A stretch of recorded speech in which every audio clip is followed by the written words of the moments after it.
Welcome to the premiere episode of the Canadian Museums Association podcast. This is the first in a three-part series centered on the state of museums today, viewed through the lens of the CMA's 2022 conference theme, Dismantling Foundations to Build a Better Tomorrow. Over the course of the series, we will hear from three speakers sharing their perspectives of the present, past, and future of the Canadian museum sector. Massimo Bergamini is CEO and Executive Director of the Canadian Museums Association.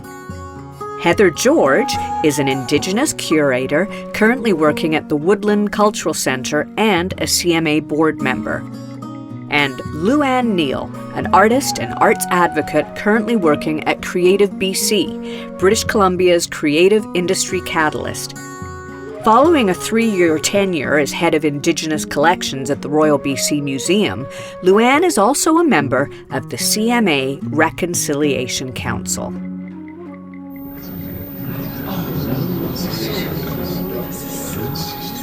Canadian museums are at a crossroads, hit hard by the pandemic. Some accused of discriminatory hiring practices and work environments. Many others, for their colonial structures, facing calls for repatriation of their treasures and new narratives to include truthful Indigenous history in collections and representations. In other words, Canadian museums are dealing with many of the same debates besetting our broader society.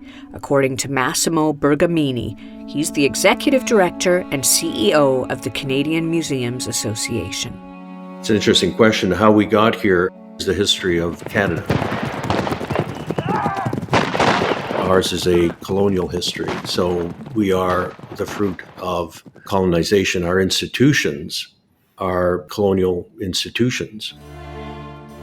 Our Constitution reflects a binational, bicultural compact. It just doesn't align with the awakening of an assertion of an Indigenous presence, an Indigenous political force, unlike anything that we have seen before. So on the one hand, you have a shift in the configuration of political power, which I think is for the better. There is also a recognition politically and socially of the injustices of the past.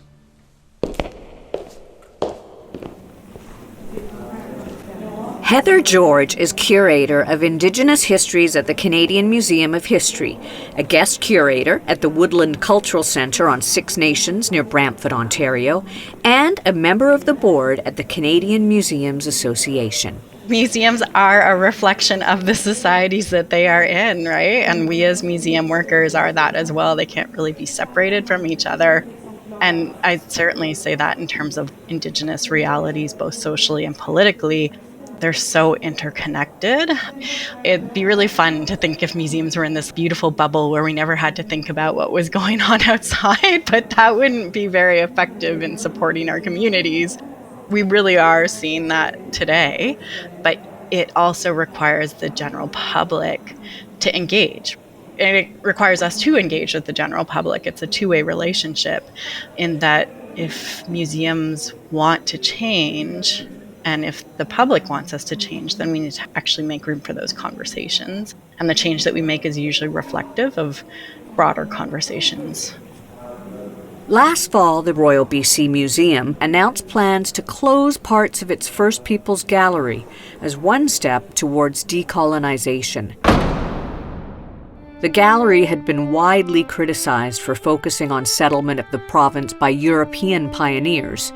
It was the latest in a difficult period for the museum. So it's not surprising that museums as institutions of this colonial construct are still caught within those paradigms. So what we're seeing in our sector is an attempt to shed the trappings of colonialism, and great efforts are being undertaken to do that. I believe the real challenge is to translate what we are doing institutionally and the kind of conversations that are taking place institutionally, the kind of transformations that are taking place within our institutions, translate them into something that resonates with the larger population so that it can actually transform our thinking and transform the political discourse so that we can begin the work at chipping away at the broader institutional foundations of our country. Otherwise, we run the risk of creating these institutional islands that may have shed some of the trappings of colonialism, but still remain very much trapped in a framework which is alien to and hurtful for very many of our fellow citizens. Well, it's a new direction for the Royal BC Museum, a new department called First Nations and Repatriation.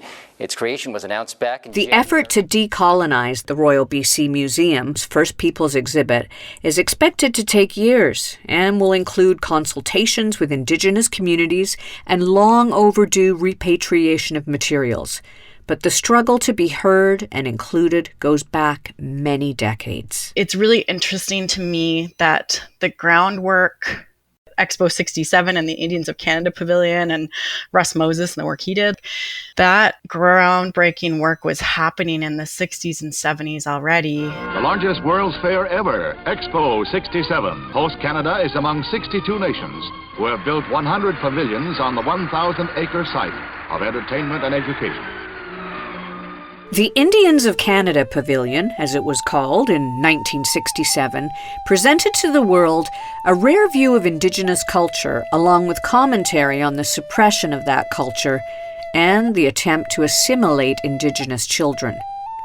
The work of residential school survivor Russ Moses, who headed the project as Deputy Commissioner General, was considered groundbreaking, a watershed of Indigenous self-representation in front of national and international audiences. His son John Moses has continued his legacy as supervisor of repatriation at the Canadian Museum of History and managing the preservation of artifacts and documents at the Canadian Conservation Institute. It's a question that museums around the world struggle with. Who owns art, antiquities, cultural artifacts, and even human remains taken by colonial powers over the past few centuries? From the so-called Elgin marbles removed from Greece to the cultural artifacts of Canada's First Nations displayed around the globe, there are growing demands for such items to be returned. What's a museum to do? In 1994, a task force of First Peoples and the Canadian Museums Association produced a report calling for changes within heritage institutions, including Indigenous involvement in interpretation of history, access to museum archives, repatriation of materials, and training to allow Indigenous communities to set up their own museums. But the interesting thing is it kind of stalled. So there hasn't been a lot of progress since maybe the 90s. There's been small things, but certainly on this sort of broad national policy level until the Truth and Reconciliation report, and probably more significantly, the news out of Kamloops. There's a developing story out of British Columbia. A First Nation says the remains of more than 200 children have been located, buried on the site of a former residential school, in fact, the largest residential school in the entire national network. The discovery of 215 grave sites at a former residential school touched off international condemnation and an awakening. Indigenous people can talk about this all we want, but until the general public and non-Indigenous people are interested in making the change, we're a minority always. And so it's very difficult to make this change. And so we basically can go back to this work that was being done in the 90s and in the 70s. And everything that was being said then is still so relevant today. So it was just we didn't have the momentum. So I think now we have a lot more momentum. I hope that it lasts.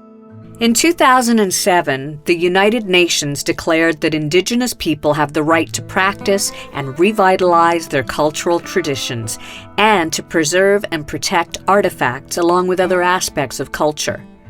Initially, Canada was one of only 4 nations to oppose the declaration, but finally accepted it almost 10 years later.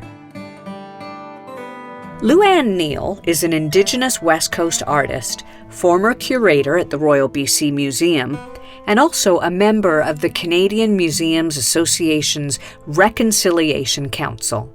The UN Declaration on the Rights of Indigenous Peoples, if you go through and see what the declaration says, it actually pulls together much of what's been said probably for the past 50 or 60 years that First Nations communities have been saying forever, that we have a right to determine our own destiny. We have a right to say whether things should be in museums.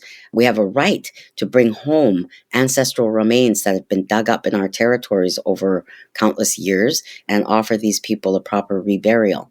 So the UN Declaration provides that framework. What happens now is that individual organizations then need to take a look at policies that align with some of the things that are talked about in the UN Declaration and rework how their policies are written, what their intent is, and whether the policy is in and of itself discriminatory. So I think there's an interesting balance between the UN Declaration, Canada's Human Rights Charter, and also the recommendations that came out of the Truth and Reconciliation Commission, the Task Force on First Peoples and Museums. When you lay out all these things together and underpin it with Section 35 of the Constitution, it's pretty comprehensive and clear that organizations in a colonial structure have a lot of work to do. But I think that people need to not feel like, where should I begin? If you read all of those things, for starters, you can't help, I couldn't help, but be able to just immediately make a top 10 list of things that could actually be changed. For Massimo Bergamini, a new national museum policy is paramount. The last one was created in the 1970s, focusing heavily on easing divisions between French and English Canada. The institutional and financial frameworks that might have served the sector and the country well 50 years ago are not adapted to Canada, which has changed dramatically. The tensions, the stresses today are not the tensions and the stresses of 50 years ago. And I would argue, as a matter of fact, that in many ways, the stresses, tensions, and fractures that we face today as a country are more acute and more difficult to address than those of 50 years ago, where there were institutional solutions. Repatriation of the Constitution was one way. Answering the question what Quebec wants, as complex as it may have seemed, appears quite quaint today when we're looking at the kind of cultural fissures that we have in our country. Adding to the challenges of decolonization and repatriation are allegations of system discrimination at the employment level, including the hiring process. The reality of the colonial system is it's quite large and it's embedded in everything we do. And that's part of the reason that this work is complicated. So within museums, the type of support can be anything from hiring practices that value knowledge gained through lived experience as much as academic experience, to being flexible in terms of people taking the time they need to go into community and do ceremony, to giving people the time to actually engage in the traditional practices that have resulted in the material culture that's in the museum, so that we better understand right from the harvesting of a material through to the production of a material, through to even the use of that material. So it's very difficult, for instance, a collection manager and a collection manager job description in any given museum has some pretty specific parameters, has a educational requirement and probably an experience requirement. And often it will say, must have experience working with collections. So who defines what a collection is? How do you count that to get somebody in and shortlist them for an interview in the first place? Even at that level, at an entry-level position, it's very difficult to get Indigenous candidates in to get them that experience.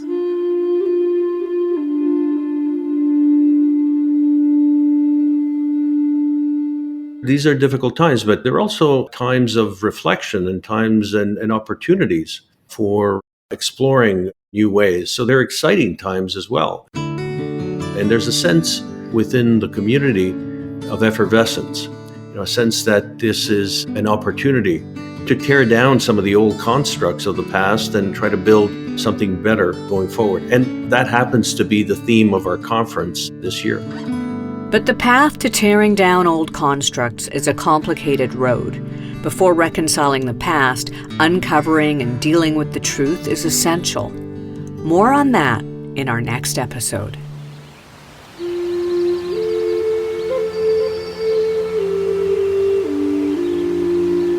The Canadian Museum Association is the voice for Canada's vibrant museum community, from small volunteer-driven organizations to national institutions, and for the millions of Canadians whose lives are enriched by museums.